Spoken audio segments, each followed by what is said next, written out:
성도 여러분 평안하셨습니까? 마이크가 어디 콘서트홀에 온 것처럼 그렇죠? 하여튼 잘 들으셔야 되겠는데요. 오늘 마이크 상황이 하나 둘 똑같습니다. 다행입니다. 어쨌든 자, 오늘 고린도후서 13장 11절부터 13절에 있는 말씀 우리 함께 연구하도록 하겠습니다. 성경 말씀을 먼저 읽도록 하겠습니다. 11절로부터 13절 우리 함께 읽겠습니다. 목소리를 맞춰서 고린도후서 13장 11절부터 13절입니다. 같이 읽겠습니다. 시작. 마지막으로 말하노니 형제들아 기뻐하라. 온전하게 되며 위로를 받으며 마음을 같이하며 평안할지어다. 또 사랑과 평강의 하나님이 너희와 함께 계시리라. 거룩하게 입맞춤으로 서로 문안하라. 모든 성도가 너희에게 문안하느니라. 주 예수 그리스도의 은혜와 하나님의 사랑과 성령의 교통하심이 너희 무리와 함께 있을지어다. 네, 오늘 너무나 유명한 말씀이죠. 13절에 있는 말씀은 거의 매 안식일마다 우리 성도님들이 축도로 들으시는 그런 말씀입니다. 오늘 4월 16일인데요. 두 가지 이제 오늘과 관련돼서 좀 생각할 것들이 있더라고요. 하나는 세월호 5주기가 되는 날이 바로 이제 오늘인데, 그래서 이 세월호에 대한 이야기를 좀 생각할 때마다 우리 교회 안에 청소년들의 상황들을 좀 생각을 늘 하게 됩니다. 특별히 지난 교회에 집사님의 한 아들이 단원고에 들어갈 뻔하다가 한사람으로 간 그런 경우가 있어서 만약에 거기로 갔더라면 잘못하면 목숨을 잃을 뻔하기도 했었던 그런 상황이 있어서 뭐 꼭 남 이야기처럼 느껴지지는 않고요. 또 뭐 지난 3년간 이제 청소년 부장으로 있으면서 우리 교회의 청소년들의 이렇게 상황들을 좀 데이터를 더 자세하게 볼 수 있는 기회가 있어서 좀 봤더니 우리 서종환 앞에 지역 같은 경우는 청년이 될 때 우리 아이들의 5분의 3이 교회를 떠납니다. 절반도 아니고 5분의 3이나 되는 그런 숫자가 교회를 떠나는 상황인데, 그렇다고 해서 뭐 나이가 많이 들어서 이렇게 돌아오는 경우냐, 뭐 물론 이제 그 중에 어떤 경우는 이제 돌아오는 수도 있고, 또 뭐 연세가 뭐 나이가 들면서 또 떠나가고 뭐 이렇게 왔다 갔다 하는 경우도 있겠지만 숫자적으로는 이게 돌아오는 상황이 아니더라고요. 그래서 매우 좀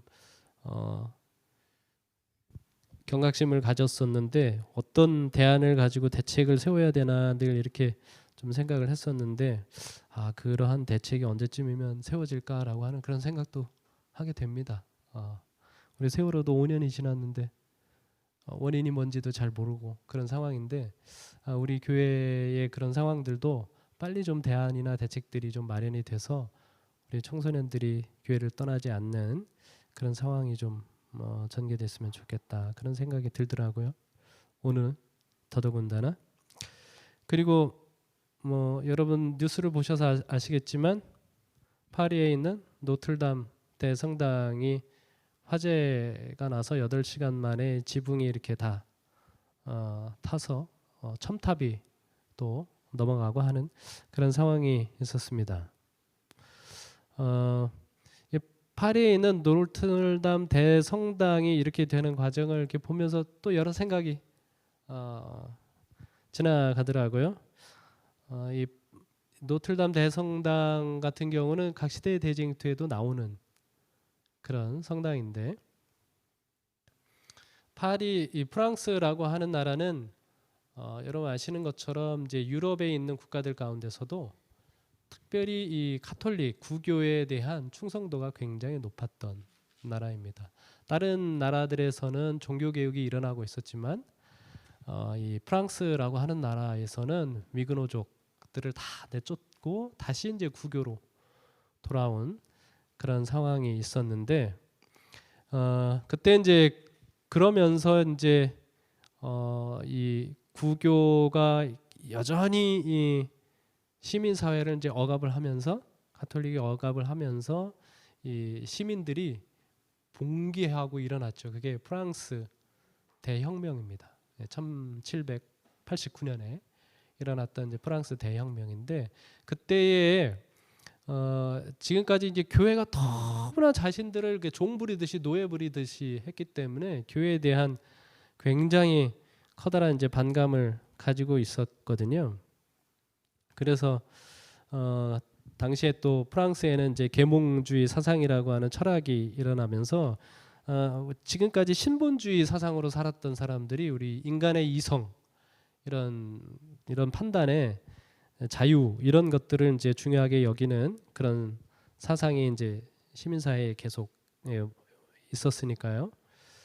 그래서 이제 프랑스 혁명이 일어나서 굉장히 우리가 아시는 것처럼 비참한 세월들을 프랑스가 보냈습니다. 뭐 공포 정치, 뭐 단두대에서 수천 명의 사람들이 이제 죽어가고라고 하는 그런 상황을 전개하게 됐는데, 그때 이 성경 대신에, 하나님 대신에 이 프랑스 사람들이 우리 이성 자유, 이것을 우리 신으로 섬기자라고 해서 이성의 여신을 이 오페라 가수였던 한 배우를 이 성당으로 데리고 가서, 노틀담 대성당으로 가서 이 성의 여신이 이 신이다, 우리가 이 신을 숭배하자라고 해서 거기다 제단을 하고 이제 예배했던 장소가 바로 이제 노틀담 대성당입니다. 여기에 나와 있는 외젠 들루 크루아가 그린 민중을 이끄는 자유의 여신은 물론 이제 1830년에 있는 프랑스 대혁명 때에 들루 크루아가 이제 자기는 이제 혁명에 직접적으로 가담을 못했지만 어떻게 하면 도움을 줄 수 있을까, 이제 이 그림을 그려서 그 혁명을 이제 도왔던 내용인데, 이게 바로 이제 여기에 나와 있는 자유의 여신, 이성의 여신이고요. 프랑스 혁명 때의 그 상황을 좀 상기시켜서 민중들을 다시 분기시킨 그런 것 때문에 프랑스 대혁명이 있었고, 대혁명이 지나면서 이제 민주사회가 될 건가 보다라고 기대했는데 이제 나폴레옹이 다시 점령을 하면서 이제 다시 이제 왕정 체제가 이제 들어서고, 그래서 더 이상 못 참겠다, 이제 1830년대에 다시 이런 혁명이 일어났던 그런 아픈 역사가 있었는데, 그 노틀담 대성당에서 그 여신, 이성의 여신을 숭배하는 일이 있은 다음에 프랑스 시내에서는 어떤 일이 있었는가 하면, 여러분이 계시록에 나와 있는 것처럼 성경을 불태우는 일이 있었습니다. 이게 타다 남은 것들을 이제 창 끝에 이렇게 꽂아가지고 성경 이 부분을 가지고 이제 다시 이렇게 행진을 하다가 이제 불태웠고요. 그러면서 이제 그 공화정의 의장이었던 사람은 그 책들에 대해서 뭐라고 이야기했는가 하면, 성경을 포함해서 이제 천주교에서 있었던 그런 서적들에 대해서 이렇게 평을 했었습니다. 인류에게 온갖 어리석은 일을 행하게 하였으므로 큰 불로 보응을 받았다라고 하면서 성경을 이제 불태우는 일이 있었는데, 그런 장면이 이렇게 좀 떠오릅니다. 노틀담 대성당의 상황들을 보면 그 부침의 시간들을 이렇게 노틀담 대성당이 이렇게 보내고 있는 것 같은데, 꼭 계시록 18장에 나와 있는 바벨론의 운명처럼 보이는 그런 느낌 받을 수가 있었습니다. 우리가 이제 다시 한번 이 마지막 때가 다가왔음을 깊이 좀 생각을 해보시면서, 아울러서 이 교회에 이제 사도 바울이 고린도 교회에 이제 방문하기에 앞서 마지막으로 이 편지를 써보내면서 이 교회에 어떤 은혜가 어떤 축복이 함께 하기를 바랬는지 고린도후서 13장 11절부터 13절에 나와 있는데 오늘은 13절에 있는 말씀을 좀 중심으로 해서 좀 살펴보도록 하겠습니다. 우리 13장에 보시면 이 13절에 보시면 세 가지로 이제 축복을 하지 않습니까? 주 예수 그리스도의 은혜와 하나님의 사랑과 성령의 교통하심이 너희 무리에게 있을지어다라고 이렇게 축복을 하고 있는데 우리 한 가지씩 좀 살펴보면 주 예수 그리스도는 어떤 말로 좀 요약을 했는가 하면 은혜라고 하는 말로 좀 요약을 했습니다. 의미가 있죠? 예수님께서 우리에게 주시는 축복은 은혜라고 하는 말로 설명을 했어요. 그럼 예수님의 은혜는 우리에게 주시는 은혜는 그럼 무엇으로 이제 표현이 되는가? 우리 에베소 1장 7절에 있는 말씀을 보시면 읽어 주십시오. 우리는 그리스도 안에서 그의 은혜의 풍성함을 따라 그의 피로 말미암아 속량 곧 죄 사함을 받았느니라. 예. 그 뒤에 있는 고린도후서 8장 9절도요. 우리 주 예수 그리스도의 은혜를 너희가 알거니와 부요하신 이로써 너희를 위하여 가난하게 되심은 그의 가난함으로 말미암아 너희를 부요하게 하려 하심이라. 예. 여기 예수님의 은혜에 대해서 설명을 하고 있어요. 이게 사도 바울이 직접 설명하고 있는 내용입니다. 사도 바울은 예수 그리스도의 은혜가 무엇이라고 설명을 하고 있습니까? 무엇이라고요? 예, 그의 피. 그분께서 자신을 우리를 위하여 주심으로 말미암아 우리가 어떻게 되었다? 예, 속량되었다라고 하는 말씀을 하고 있습니다. 그 고린도후서 8장 9절에는 그리스도께서 매우 부유하신 분이시지만 절대적인 부유를 가지고 계신 분이시지만 우리를 위하여 어떻게 되셨다? 가난하게 되셨다. 그렇게 해야 우리가 어떻게 되니까? 가난한 우리가 부유한 그리스도께서 가지셨던 그 부유함을 가질 수 있게 되기 때문이다라고 설명을 하고 있습니다. 이 구절을 치료봉사 105쪽에 보면 너무나 잘 설명을 하고 있는데요. 제가 이 구절을 너무 좋아합니다. 우리 이 구절도 한번 읽어보겠습니다. 좀 읽어주십시오. 예수님께서는 우리가 잃어버린 상태에 놓여 있는 동안 천국을 바람직한 곳으로 여기지 않으셨다. 그분께서는 비난과 모욕의 생에 수치의 죽음을 당하시기 위하여 하늘 조정을 떠나셨다. 하늘의 무한한 보화로 부요하셨던 그분께서 가난하게 되신 것은 당신의 궁핍을 통하여 우리를 부요하게 하시기 위함이었다. 예. 자, 예수님은 천국에 계시지만 천국이 바람직한 곳이 아니에요. 예수님이 보시기에는 천국이 마땅히 되어야 할 만한 것만큼 되어 있지가 않아요. 천국이 지금 마땅히 있어야 할 곳으로 예수님에게는 여겨지지 않습니다. 이유가 뭐예요? 네? 이유가 무엇입니까? 우리가 거기에 없기 때문에, 우리가 잃어버린 상태에 있기 때문에 예수님에게 있어서는 천국이 아닙니다. 너무 좋은 말씀이, 너무 은혜가 넘치는 말씀 아닙니까? 그래서 예수님 어떻게 하셨는가 하면 비난과 모욕의 생에 수치의 죽으심을 당하시기 위하여 하늘 조정을 떠나셨다. 어디가 천국이니까? 우리가 있는 곳이 천국이니까. 잃어버린 자를 구원할 수 있는 곳이 무엇이니까? 천국이니까. 그것을 떠나오셨습니다. 그냥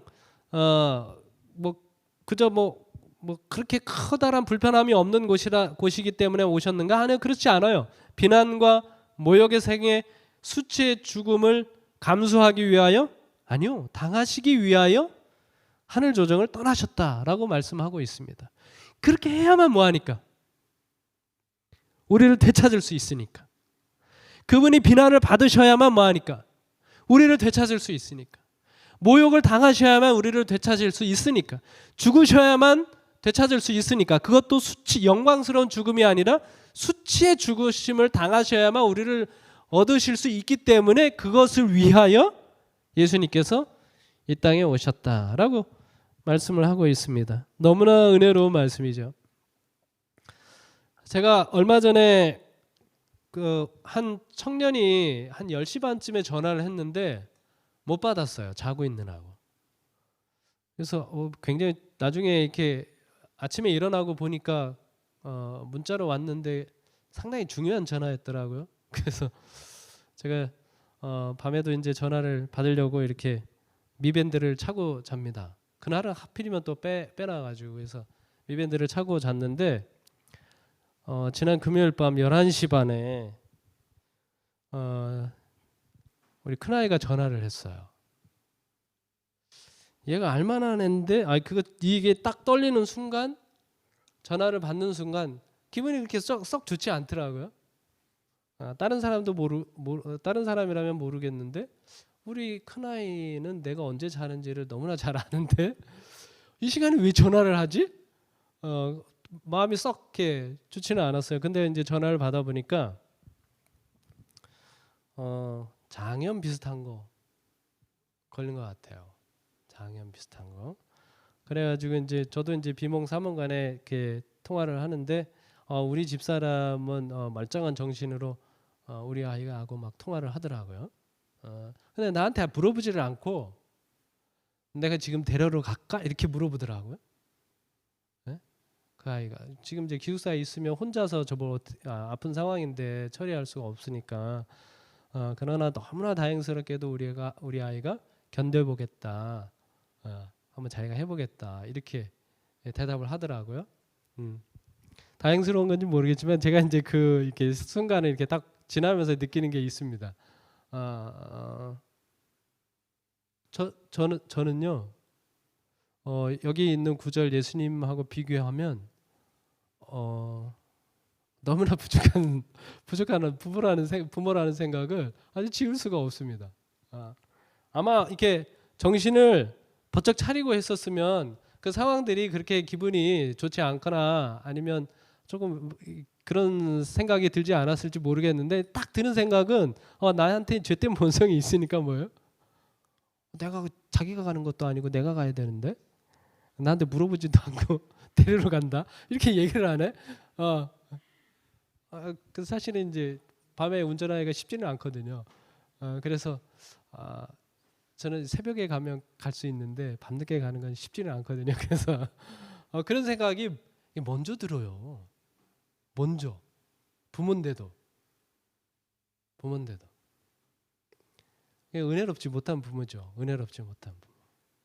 근데 예수님은 어때요? 예수님은 제가 진짜 이렇게 결혼하고 아이를 낳아서 그것도 셋이나 낳아가지고 예수님에 대해서 철이 많이 듭니다. 제 자신의 보지 못했던 많은 모습들을 보게 돼서 너무나 감사해요. 어쨌든 예수님은 어떤 분이셔요? 예, 비난과 모욕의 생애 삶도 어때요? 끊임없이 비난을 받고 살면서도 끊임없이 모욕을 받고 죽을 때도 어떻게 죽어요? 그러면 이런 삶을 이런 죽음을 누가 살고 싶겠어요? 아니 뭐 삶은 그렇다 치더라도 죽을 때만이라도 뭐 했으면 좋겠는데 영예롭게 죽고 싶잖아요. 그런데 삶도 비난과 모욕의 생애예요. 죽음도 수치의 죽음을 당하시는데 그것을 위하여 예수님 뭐 하셨다? 우리를 찾아 오셨다라고 말씀을 하고 있습니다. 얼마나 감사한지 모릅니다.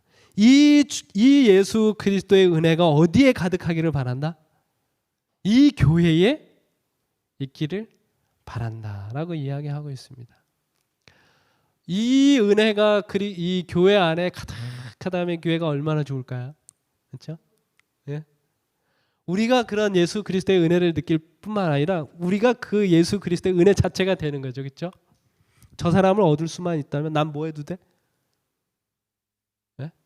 나는 비난과 모욕, 수치 이 모든 것을 아무리 감수해도 상관이 없어. 이런 교인들이 다 똘똘 뭉쳐 있다 생각하면 여러분 그 교회가 천국 아닙니까? 이 사도 바울이 그 고린도 교회를 위해서 그런 축복을 하고 있습니다. 그 다음에 이제 또 두 번째는 뭐예요? 그리스도의 은혜와 하나님의 사랑. 하나님의 사랑은 요한복음 3장 16절, 로마서 5장 8절에 있는 말씀을 보시면 공이 어떤 것으로 드러나고 있는가 하면 세상을 사랑하셔서 누구를 주신 것? 예수 그리스도, 독생자 예수 그리스도를 이 땅에 주신 것, 세상에 주신 것이 하나님의 사랑이라고 말씀을 하고 있습니다. 로마서 5장 8절도 그리스도께서 우리를 위하여 죽으심으로 하나님께서 우리에 대한 자기의 사랑을 확증하셨다라고 말씀하고 있습니다. 하나님의 사랑은 이런 사랑입니다. 이 하나님의 사랑에 대해서 우리 기본교리가 잘 설명을 하고 있는데요. 예수님이 하나님의 사랑을 어떻게 이 세상에 나타내셨는가 두 가지로 이제 요약을 해서 이야기하고 있습니다. 하나님은 어떤 분이시다? 하나님의 사랑은 어떻게 나타난다? 주시는 분으로 나타난다라고 설명을 하고 있습니다. 하나님은 끊임없이 주시는 분이에요. 예수님도 이 땅에 보내셨고 창조하셔서 주셨고 갈바리에서 그분은 여전히 세상에 끊임없이 이제 주시는 분이시다라고 말씀을 하고 있습니다. 그런데 그것이 주실 때에 결국 하나님의 아들 예수 그리스도께서 죽게 되는 그 상황이 초래될 수밖에 없음에도 불구하고 하나님 어떻게 하신다? 우리를 사랑하셔서 우리에게 주시는 분이시다. 그게 예수님께서 세상에 나타내신 하나님의 사랑의 모습입니다. 그 다음에 이제 두 번째 모습은 사랑의 하나님의 모습인데 예수님이 좋아하셨던 주제는 아버지 하나님의 자비하심, 이게 충만한 사랑이다라고 하는 것을 늘 나타내셨어요. 대표적인 성경절이 마태복음 5장 7절 45절에 있는 말씀인데 너희 원수를 사랑하며 너희를 핍박하는 자를 위하여 기도하라. 이같이 한즉 하늘에 계신 너희 아버지의 아들이 되리니 이는 하나님이 그 해를 악인과 선인에게 비추게 하시며 비를 의로운 자와 불의한 자에게 내리우심이니라 라고 말씀하셨어요. 하나님은 어떤 분이셔요? 원수도 사랑하라. 우리에게 그렇게 하나님께서 말씀하신 수 있는 이유가 뭐다?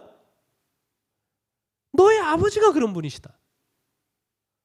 하나님은 악인이나 선인이나 다 뭐 하시는 분이시다? 여전히 사랑하시는 분이시다. 그러니 너희들도 아버지를 본받아서 원수도 사랑하라 라고 이렇게 말씀을 하고 있습니다. 이게 하나님의 사랑이라고 말씀을 하고 있어요. 이것이 교회에 가득하기를 사도 바울이 또 빌고 있습니다. 그 다음에 이제 세 번째 성령의 뭐예요? 성령의 교통하심입니다. 우리 기본교리 28에는 성령께서 이 교회를 위하여 하시는 사역을 6가지로 이렇게 설명을 하고 있습니다. 성령은 어떤 분이시다? 첫 번째, 신자들을 도우시는 분이시다라고 말씀을 하고 있습니다. 그래서 이 성령의 명칭이 무엇인가 하면 예수님께서 내가 가면 또 다른 보혜사를 보내겠다라고 이렇게 말씀을 하셨습니다. 보혜사는 돕는 분이라고 하는 뜻을 가지고 있거든요. 그런데 이 돕는 분이 어떤 일을 하는지에 대해서 설명하고 있는 성경절이 요한일서 2장 1절인데요. 예수님이 자신을 가리켜서 이제 돕는 분인 보혜사라고 설명을 하면서 이 보혜사가 어떤 일을 하는가? 요한일서 2장 1절에 제가 읽어드리겠습니다. 나의 자녀들아, 내가 이것을 너희에게 쓰면 너희로 죄를 범치 않게 하려 함이라. 만일 누가 죄를 범하면 아버지 앞에서 우리에게 대언자, 이거 보혜사라고 하는 단어가 똑같은 단어입니다. 대언자가 있으니 곧 의로우신 예수 그리스도라 라고 말씀하고 있어요. 예수님께서 우리를 위하여 돕는 분이시거든요. 보혜사시거든요. 근데 보혜사인데 우리를 어떻게 도와주신다고요? 예수님이 우리를 어떻게 도와주셔요? 우리가 범죄하면, 죄를 지으면 아버지 앞에 우리를 위하여 간구하는 대언자가 있으니 그분이 뭐다? 예수 그리스도다라고 이야기하고 있어요. 그냥 너가 잘하고 있으니 내가 도와줄게 이런 게 아닙니다. 잘하고 있든 못하고 있든 그것과 상관없이 보혜사는 뭐 하시는 분이에요? 우리로 하여금 아버지 앞에 설 수 있도록 끊임없이 도우시는 분이 바로 성령 하나님께서 우리를 위하여 하시는 사역이다라고 말씀하고 있습니다. 그 다음에 두 번째로는 그분은 그리스도의 진리를 가져오신다. 진리의 영이라고 부르시는 분이에요. 그래서 예수님께서 이 땅에 하신 말씀들을 다 성령께서 뭐 하셔요? 다 가르쳐 주셔요. 지금은 깨닫지 못하고 있어도 제자들에게 말씀하시면서 누가 오시면? 진리의 성령이 오시면 내가 했던 모든 말들을 다 생각나게 하실 것이다. 다 기억나게 하실 것이고 다 깨닫게 해주실 것이다 라고 말씀하셨어요. 성령은 그러한 역할을 하십니다. 그 다음에 세 번째, 그분은 그리스도를 뭐하게 하신다? 내 임재케 하시는 분이시다 라고 말씀하셨어요. 예수님께서 우리에게 약속하신 말씀 있죠? 볼지어다 내가 세상 끝날까지 너희와 항상 함께 있으리라. 그 약속 어떻게 이루실 수 있어요? 성령을 통해서. 예수님 이 땅에 오실 때도 무엇으로 잉태하셔서 오셨어요? 성령으로 잉태하셔서 우리 중에 거하신 거거든요. 마찬가지로 지금 하늘에 가셨지만 예수 그리스도께서는 우리와 언제든지 함께 하실 수 있어요. 누구를 통해서? 성령을 통해서. 이게 성령의 교통하심입니다. 그 다음에 네 번째, 성령은 어떤 역할을 하셔요? 교회 활동을 주관하시는 분이십니다. 교회에서 내리는 어떤 결정이든지 우리가 다 정말 성령의 지도를 받아서 성령께서 직접 다스리는 교회가 되면 얼마나 좋을까라고 하는 그런 소원을 늘 가지고 있습니다만, 그러나 그것과 상관없이 어찌 되었든 우리의 모든 실수와 또 혹은 뭐 제대로 된 판단이든지 그것을 통해서 성령께서는 교회를 뭐 하셔요? 이끌고 가셔요. 성령께서. 그래서 이 부분이 우리 이제 마지막 때에 가면 갈수록 히브리서 저자인 사도 바울이 늘 염려했잖아요. 모이기를 패하는 어떤 사람들의 습관같이 하지 말고 뭐하라? 자꾸 모이기를 힘써라. 근데 마지막 때가 되면 자꾸 그것이 어려워지나 봐요. 교회를 등한히 하는 경우가 많이 있게 되는 것이죠. 교회를 무시하는 경우가 많이 있습니다. 혼자 신앙하면 훨씬 더 갈등이 없으니까 더 하나님과 깊은 교제를 할 수 있지 않을까라고 생각하는 신앙인들이 점점 많아질 것이고 많아지고 있는 그런 상황입니다. 근데 교회는 굉장히 중요해요. 예수님께서 이 땅에 남겨놓으신 천국문 어디예요? 교회입니다. 거기서 문 열고 닫아요. 교회라고 하는 것을 통해서. 거기서 죄의 용서가 있어요. 너희가 죄를 사하면 사하고, 우리가 매면 하늘에서도 매고, 우리가 풀면 하늘에서도 풀고. 교회라고 하는 것은 하나님의 임재, 성령의 주관하심이 있는 곳입니다. 이곳에 우리끼리 수많은 갈등이 있다고 손치더라도 이 교회를 통해서 하나님께서 일하셔요. 그래서 우리가 항상 잊지 말아야 합니다. 그 다음에 다섯 번째, 성령은 교회에 어떻게 하신다? 특별한 은사들을 주신다라고 말씀하십니다. 성령께서 주시는 선물은 교회라고 하는 것을 통하여 사용될 수 있도록 주어지는 은사입니다. 여러분, 이 교회를 우리가 등한히 하면 하나님께서 우리에게 주신 달란트, 하나님께서 우리에게 주신 은사, 이것들이 어떻게 되겠어요? 마치 한 달란트 받은 사람처럼 묻어두게 되는 상황이 되겠죠. 자, 그 다음에 여섯 번째, 그분은 신자들의 심령을 뭐 하신다? 채우시는 분이시다라고 말씀을 하십니다. 성령이 이 신자들의 마음에 부어져요. 성령이 우리들의 마음 가운데 충만히 임재 하시는 분이시다라고 이렇게 말씀하셨습니다. 그래서 사도 바울도 이제 에베소에 갔을 때 거기 침례 요한의 제자들에게 묻지 않습니까? 너희가 믿을 때 뭘 받았느냐? 성령을 받았느냐? 라고 이렇게 묻습니다. 그래서 성령께서 우리 안에 임재하시는 분, 충만히 임재하시는 분으로서 우리와 함께 거하시는 분이시다라고 말씀하고 있습니다.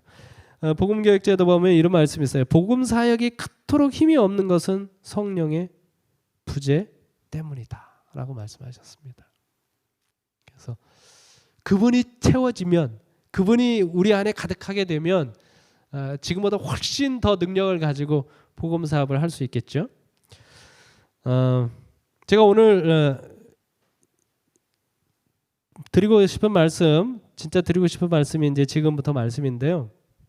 이 삼위 하나님에 대한 이 교리, 제7일 안식일 예수 재림교회가 가지고 있는 확고한 교리인데, 이 삼위일체 교리가 얼마나 중요한지도 오늘 좀 생각을 해보시면 좋겠습니다.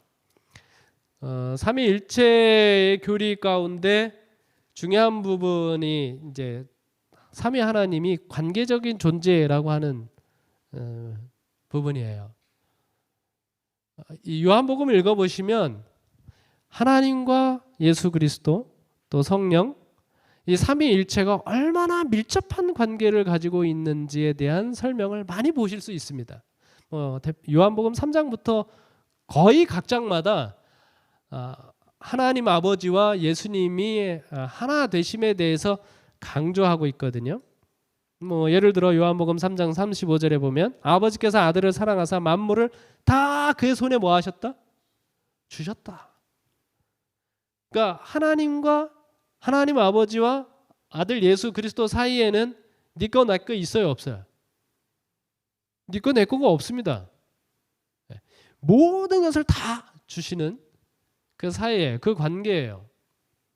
요한복음 5장 19절에 보면 또 예수님은 뭐라고 말씀하셨는가 하면 아들이 아버지께서 하시는 일을 보지 않고는 아무것도 스스로 할 수 없나니 아버지께서 행하시는 그것을 아들도 그와 같이 행하느니라. 얼마나 일체되어 있는지에 대한 설명이죠. 예수님은요, 하나님이 하지 않는 일 가운데 예수님이 하시는 일 있다 없다? 없다는 것입니다. 아버지의 마음에 있는 것만 하시는 분이에요, 예수님.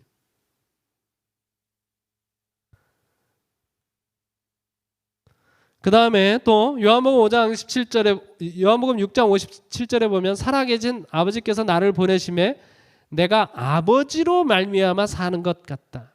예수님께서 이 땅에 사실 때도 누구로 말미암아 사는 것이다? 아버지로 말미암아 산다 이렇게 말씀하시고 계셔요. 사는 것도 이 아들과 아버지 사이가 이렇게 밀접한 관계를 가지고 있습니다. 우리 아이들이 부모와 이런 관계면 얼마나 좋을까요? 우리 남편과 아내가 이런 관계면 얼마나 좋을까요? 너무나 아름답죠. 요한복음 8장 54절에 보면 예수께서 대답하실 때 내가 내게 영광을 돌리면 내 영광이 아무것도 아니거니와 내게 영광을 돌리시는 이는 내 아버지시니 곧 너희가 너희 하나님이라 칭하는 그이시라. 예수님과 아버지 사이에 아버지는 누구의 영광을 드러내고 예수님의 영광을 높이고 예수님은 아버지의 영광을 높이는. 그래서 누가 영광을 받는 것이 아들이 영광을 받는 것이 아버지가 영광을 받는 것이 아버지가 영광을 받는 것이 아들이 영광을 받는 것이 아들을 사랑하면 그게 아버지를 사랑하는 것입니다. 아버지를 사랑하면 아들을 사랑하는 것입니다. 그래서 요한복음 10장 30절에 보면 나와 아버지는 뭐니라? 하나이니라 이렇게 말씀하셨어요. 이 외에도요 너무나 많은 이 삼위 하나님 사이에 이런 관계를 가지고 있다고 하는 구절들이 너무나 많이 있습니다. 이게 여러분 굉장히 좀 의미가 있지 않습니까? 어떤 교회에서는 예수님이 창조된 신이다 라고 이야기하기도 하고 또 성령님은 하나님의 능력, 어떤 기운일 뿐이지 인격체가 아니다 라고 이야기하는 교회도 있어요. 우리 교회 안에서도 그런 일들이 한 10여 년 전에 있었습니다. 지금도 아마 이제 그런 영향을 받고 있는 분들이 있을 겁니다. 예수님에 대해서는 하나님 아버지에 의하여 창조된 맨 처음으로 창조된 신이고 그 성령은 인격체가 아니다라고 하는 그런 믿음을 가지고 있는 분들이 계실 수 있습니다. 그런데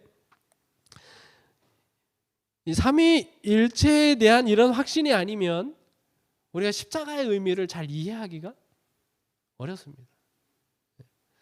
여러분 우리가 삼위 하나님께서 어떻게 존재하기 시작했는지에 대하여 상상하는 것은 우리 죄된 인간의 한계를 가지고 있는 본성을 가지고 그것을 다 이해할 수는 없습니다. 그런데 우리가 선언적으로 생각해 볼 수 있는 건 뭐냐 하면 삼위 하나님이 존재할 때부터 뭐 했다는 거예요?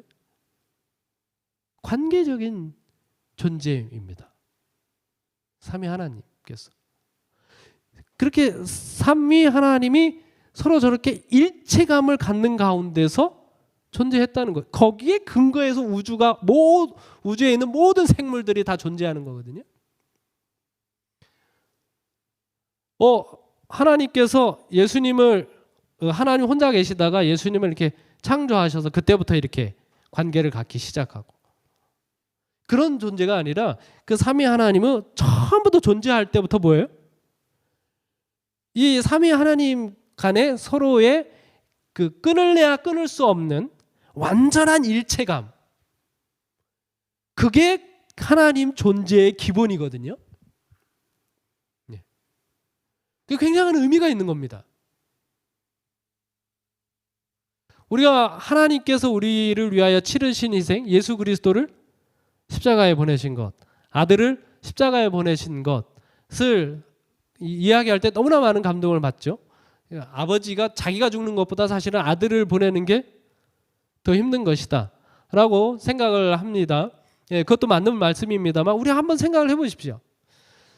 그거 상관없이 그렇게 형성된 관계가 아니라 처음부터 하나님의 존재 자체가 이 삼위 하나님의 관계라고 하는 것 속에서 존재했다라고 하는 겁니다. 끊을래야 끊을 수 없는 관계. 이게 끊어지면 마치 존재할 수 없는 분, 그분이 하나님, 삼위일체 하나님이시거든요. 자, 그런데 온 우주의 역사에서 우리가 다 이해할 수는 없지만 하나님의 시간을 우리가 다 이해할 수는 없지만 이 온 우주가 창조된 이후로부터 지금까지의 역사, 시간의 흐름 가운데서 삼위 하나님의 관계가 끊어진 단 한순간이 있었습니다.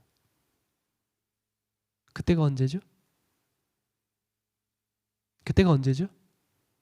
십자가입니다. 관계적인 존재, 삼위 하나님이 일체감이라고 하는 이 관계 속에서 하나님은 존재하시는 분, 스스로 존재하시는 분이신데 이 관계가 끊어진 유일한 단 한순간의 사건, 그것이 무엇인가 하면 십자가입니다. 여러분, 이 상황이 이해가 가십니까? 지금까지 아버지와 나는 하나이니라 라고 말씀하셨던 그 예수님과 아버지 사이에 그러나 나의 원대로 마시옵고 아버지의 원대로 하시옵소서. 마치 예수님의 원하심과 예수님의 뜻과 하나님의 뜻이 뭐하고 있는 것처럼 보여요? 충돌하고 있는 것처럼 보입니다. 여러분, 이 상황이 이해가 가십니까? 이게 하나님이 받아들이기 쉬운 상황일까요? 받아들일 수 있는 상황일까요? 여러분, 이 상황 자체가 사실은 하나님의 존재의 근간을 흔들리는 위기의 순간입니다. 십자가상에서 엘리 엘리 라마 사박다니라고 말씀하실 때 각시대 내쟁토 540쪽에는 이렇게 설명을 했습니다. 무죄하신 그리스도께서 인류를 위하여 죄인과 같이 되셨다. 그분께서는 죄의 형벌을 담당하시고 아버지의 얼굴에서 외면당하셨다. 그래하여 마침내 그분의 심장은 뭐하고 터지고 그분의 생명은 부서졌다. 여러분, 이 상황을 예수님과 하나님이 이게 쉽게 받아들일 수 있는 상황이라고 여러분 우리가 생각할 수 있을까요? 이 상황을 우리가 삼위 하나님의 존재 자체를 우리가 생각을 하면 이것은 받아들이기가 쉽지 않은 것입니다.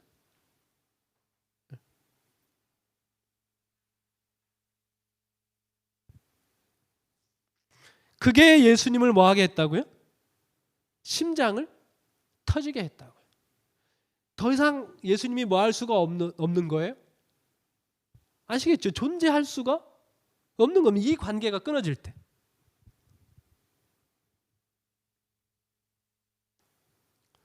정례의 계단에도 똑같은 말씀을 표현하고 있죠. 죄의 무거운 짐, 죄의 무서운 흉악성과 죄로 인하여 하나님에게서 끊어지게 됨을 느끼는 그것이 하나님의 아들의 심장을 뭐하게 했다? 터지게 하였다. 여러분, 하나님의 사랑에 대한 설명을 하면서 로마서 8장에는 뭐라고 이야기했는가 하면 그 어떤 피조물이라 할지라도 사망이나 생명이나 음부나 그 어떤 피조물이라고 할지라도 우리를 하나님의 사랑에서 뭐 할 수 없느니라? 끊을 수 없느니라, 이렇게 말씀하셨거든요. 하나님과 우리도 그런 관계거든요. 근데 하나님과 예수님 사이에는 어떤 관계예요? 그분, 이 삼위 하나님의 존재 자체가 그 관계가 끊어지고서는 존재할 수 없는 그런 관계거든요. 그런데 예수님께서 십자가에 죽으신 이유가 뭐예요? 하나님에게서 자신이 끊어지는 그것을 느끼는 것이 그분의 심장을 터지게 했다라고 말씀하고 있어요. 그 이유가 뭡니까? 그 이유가 뭡니까? 우리를 뭐 하기 위해서? 구원하기 위해서. 우리를 구원하기 위해서. 잃어버린 자를 다시 찾기 위해서. 여러분, 나는 이것을 묵상할 때마다 우리가 뭔데요? 우리가 뭔데요? 우리가 뭔데요? 하나님의 존재 자체의 근본을 흔들 수 있을 만큼 그만큼 우리가 중요한 존재인가요? 내가 그렇게 하나님에게 중요한 존재인가? 너무나 놀랍지 않습니까? 내 하나님께서 우리 잃어버린 자를 구원하시기 위해. 우리가 없으면 천국이 아니거든요. 하나님은. 그것을 위하여 삼위 하나님께서 그분의 존재 자체의 위엄성, 모든 것을 다 잃어버릴 수 있는 그 위엄성. 이 시대의 소망 첫 부분에 나와 있는 내용입니다. 다 잃어버릴 수 있는 그런 위엄성을 다 무릅쓰셨어요. 우리가 뭔데요? 우리가 그렇게 가치가 있는 건가요? 그래서 삼위일체의 교리에 우리 교회가 삼위일체 교리를 양보할 수 없는 이유는 이것만이 십자가의 의미를 가장 잘 설명하는 것이기 때문입니다. 십자가에서 치르신 희생이 얼마나 큰지에 대하여 깊이 깨닫고 하나님 앞에 부복할 수 있는 그런 은혜의 기초가 되기 때문입니다.